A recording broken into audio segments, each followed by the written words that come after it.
আসসালামু আলাইকুম দর্শক, দেখেন পানিতে এত পরিমাণে বৃষ্টি আইতেছে। এরকম হচ্ছে আর 1 ঘন্টা বৃষ্টি থেকে বাহারান চলাই যাইবে।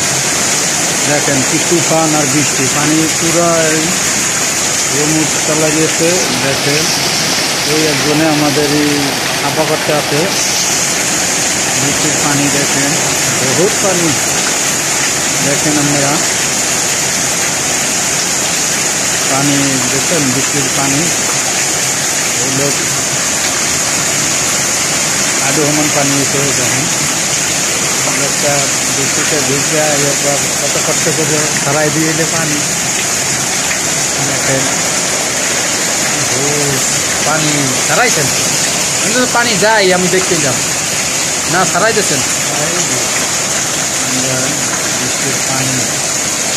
তুফান আর তুফান, ঝড় তুফান চলাই গেছে। হাই রে, এরকম ঝড় তুফান হইলে হবে কিভাবে হবে? কাজ কাম কেমনে করবো? ঝড় তুফানে দেখেন কি অবস্থা, বাংলাদেশের নান গামছা মুড়া দিয়ে লইতে আছে।